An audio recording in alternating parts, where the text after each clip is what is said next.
Gergő Péter Rátkai, I don't know, who received a BA and an MA in Vaishnava theology at the Bhaktivedanta College in Hungary. In 2016, he earned a PhD in historiography. Yes, I probably could have figured that out myself. At the József Lorand University, I assume that's also in Hungary. He is presently serving as an assistant professor and the rector at the Bhaktivedanta College in Hungary, and he will be speaking to us today about the ontological position and purpose of the Virāṭ-rūpa in terms of meditation and its implications. So without further ado, again, for the folks speaking online, I have to ask you to be a little extra vigilant with the time because we can't flag you down. So you have 20 minutes starting now. Hare Krishna. Thank you, Hare Krishna. First of all, I would like to express my gratitude to the organizers for the opportunity to participate as a speaker in this prestigious event. I'm delighted that such good number of us came together both online and offline. And before I start my presentation, I wanted to share with you that I'm currently not feeling my best as I come down with the flu, and unfortunately my voice might not be as clear as usual. I sincerely apologize in advance if I happen to cough intermittent during this presentation. I appreciate your patience. So I would like to start my presentation with a question, very simple question. The question is why? Why does this transcendental writing, the Bhagavad Purana, this transcendental writing talks so much about the material world, about the matter? On one hand, it's because we are in direct contact with it. On the other hand, because of knowledge. But why is knowledge important for us? What can it be used for? Knowledge is used to make the connection, and the Bhagavatam is divided into three parts: Sambandha, Videya, and Prayojana. The first 6 cantos are Sambandha, the 7 to 10 is Prayojana, and the 11th and the 12th cantos are Abhidheya. And Sambandha means connection. And what is the connection between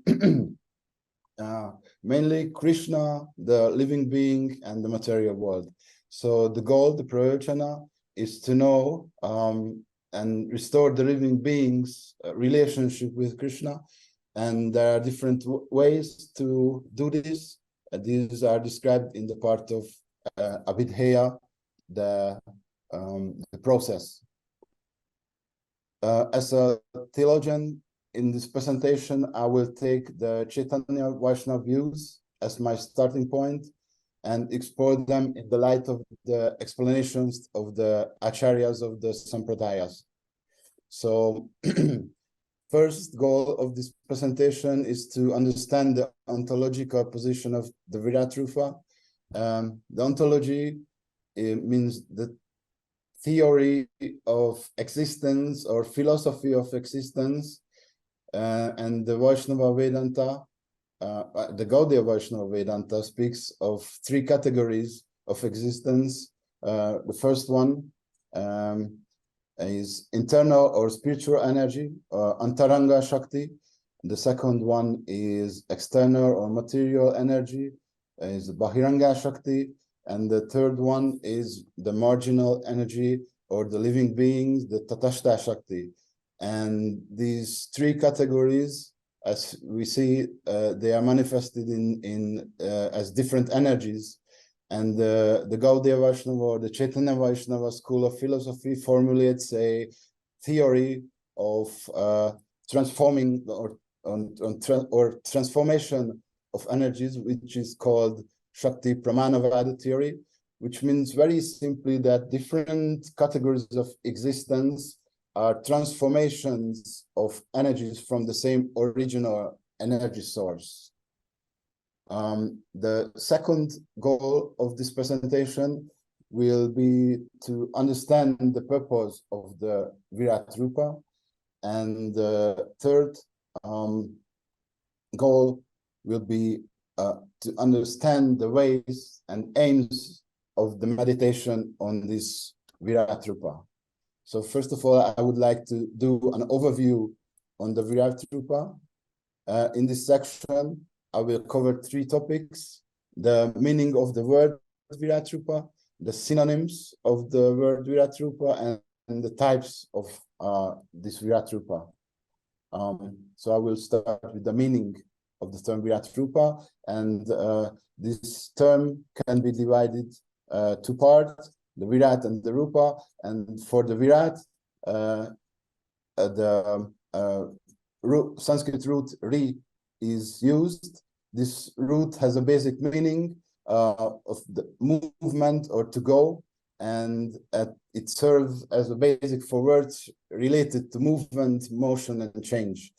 And the semantic extensions, in addition to these basic meanings of movement and to go, the root ri is sometimes used to more abstract or metaphorical sense to convey ideas related to change, transformation, or progression. To this root ri, the Sanskrit prefix vi is comes, and this prefix means expansion or multiplication, enhancement of which can increase or intensify or deepen our meaning of a word, or outward or apart, or and the last thing which is important for us, variety or difference. So it can mean variety or difference within a category. So then Virāṭ, to this word Virāṭ, Rūpa comes, and the Rūpa is from the Sanskrit root Rūp, which means form or shape. We can see the usage of this Rūpa when the scriptures are describing forms or manifestations of God or various demigods, and there is another metaphorical use when in addition to this literal meaning, it can be also used as to describe the basic nature or characteristic of something. So from this, the Virāṭ-rūpa, we can say Virāṭ-rūpa means cosmic form or vast manifestation, and as per Srila Prabhupada, Bhaktivedanta Swami Prabhupada translate these words, it's to universal form.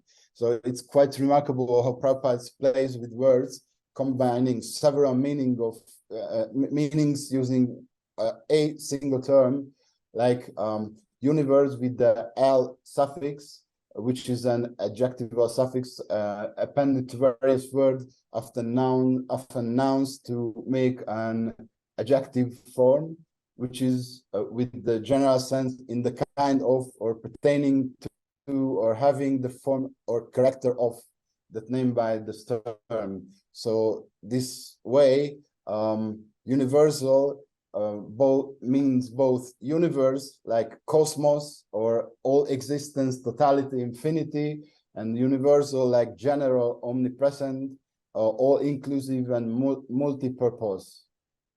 So after this, I would like to go through some synonyms for Virāṭ-rūpa. One is Vishvarūpa. This term is closely related to Virāṭ, and also means the universal or cosmic form.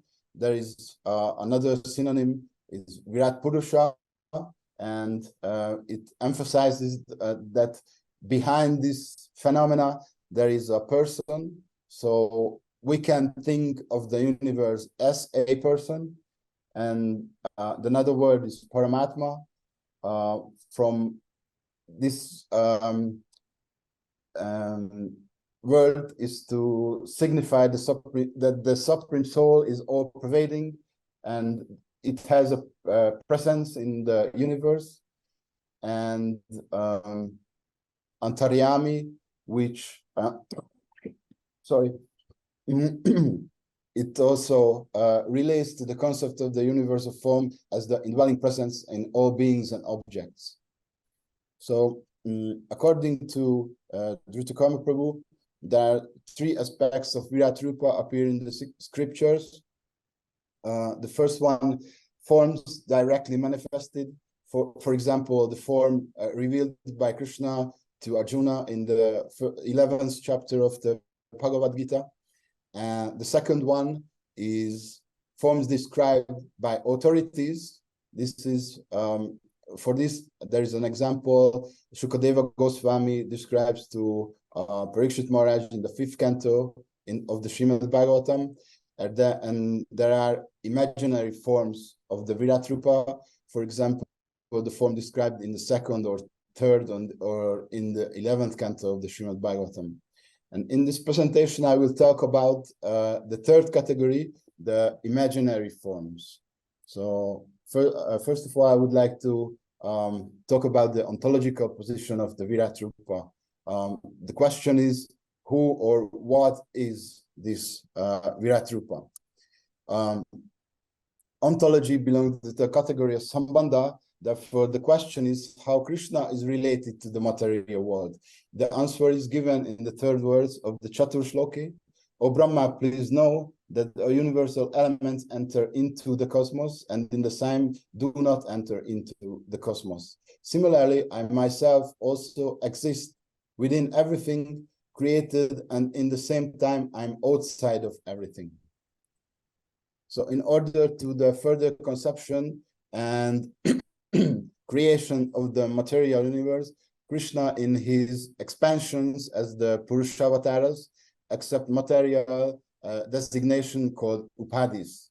And Vishwanath Chakrabarti Thakur in his commentary, Sharartha Darshini, says this: in the universe of 500 million yojans breadth with 7 coverings is the universe of form, the gross body. Hiranyagarbha is the subtle body, and Garbhodakashayi Vishnu, the second Purusha, is the Antaryami of Hiranyagarbha, the universe of form being worshipped as Garbhodakashayi Vishnu representative. So Sridhar Swami quotes a verse in his commentary, Bhavartha-dipika: the Lord's universe of form is Hiranyagarbha, form and Maya are all coverings, but because of the Lord is not covered with these 3, intelligent authorities call him Turiya, the 4th. In the Bhakti Sandarbha, Jiva Goswami says that the Virāṭ is the gross Upadhi, Hiranyagarbha is the subtle Upadhi, and Karana at the time is the causal Upadhi. These 3 restrictions apply, but these 3 restrictions apply only to the Purusha manifestations, which are known as Kshirodakashayi, Garbhodakashayi, and Karanodakashayi Vishnus, respectively. But Bhagavan, repeated with 6 opulences, is beyond these 3 upadhis. So we can say that, in other words, this universe of form composed of matter is not counted among the avatars, such as Matsya and Kurma, composed of Vishuddha Sattva. That's what also Vishwanath Chakravarti says. So avatara means one who has descended. So the word itself is delivered from the root 3, from which is formed by the prefix ava. So it means to descend to. 3 means cross over or pass across. Ava it means off or down or off.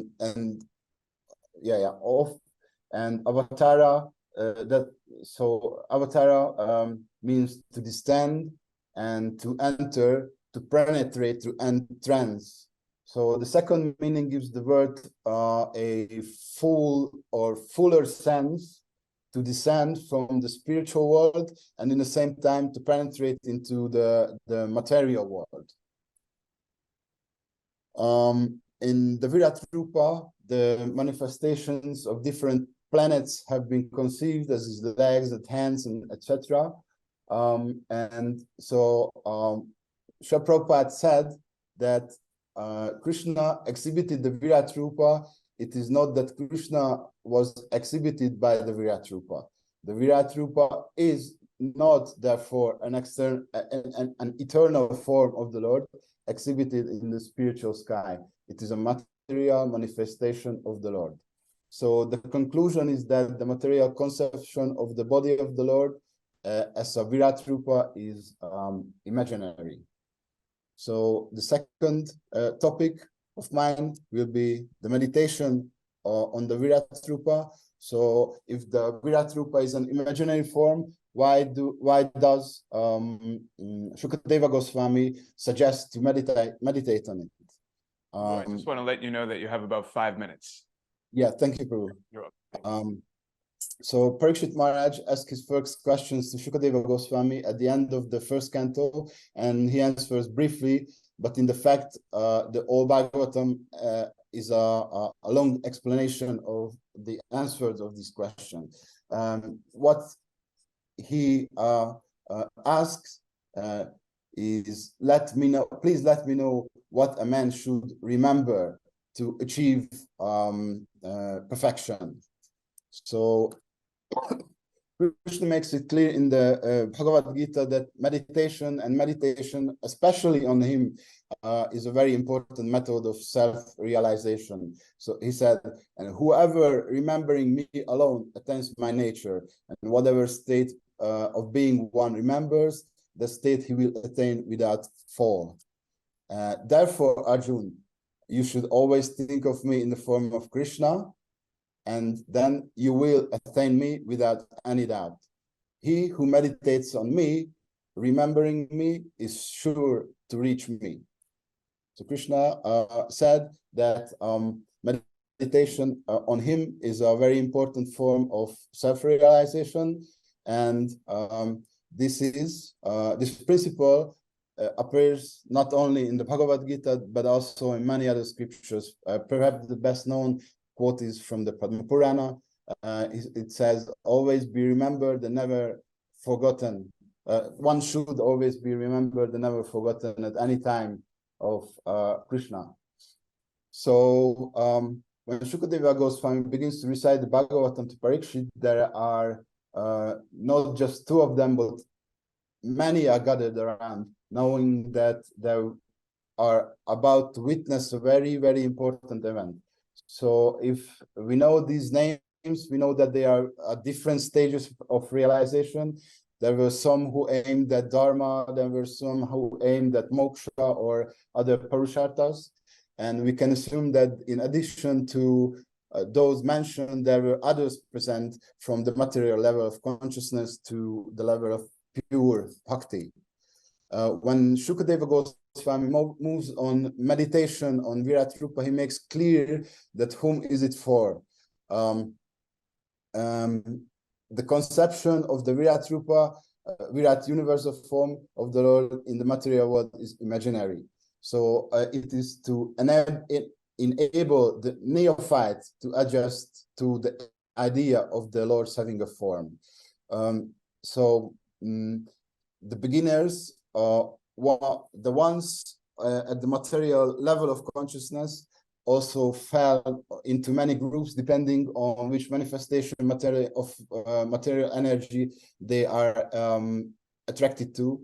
Therefore, Virāṭ-rūpa appears in different ways depending on one's state of consciousness. For the aim, on one hand, to connect those in material consciousness with God, and the other hand, to make connection with the personal conception of God from the very beginning.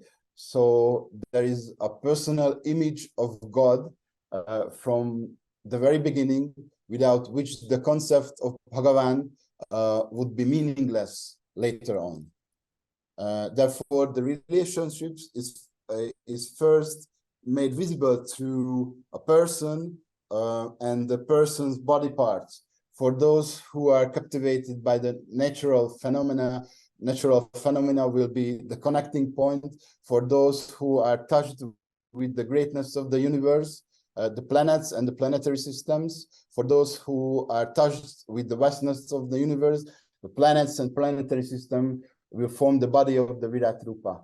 Ultimately, we can see that Virāṭ-rūpa functions as a kind of a map on which or whom the given person can project his own consciousness or level of consciousness, and thus through these projections, the relationship between God and him can be established. And it is this projection that makes possible for him or her to think of God in terms of material manifestations, thus realizing the principle of always remembering him and never forgetting him. Just one more thing I would like to mention, the process of meditation and where the Virāṭ-rūpa is in this process. So the first one is material consciousness. These people are meditating external energy and we are getting the benefits of external energy. The second one is subtle material consciousness, or still meditating in external on the external energy of Krishna, but in a personal form, the Virāṭ-rūpa. The third one is we can call spiritual consciousness. They can meditate on impersonal form of Brahman. And fourth one is transcendental consciousness, personal but stationary, the form of Paramatma.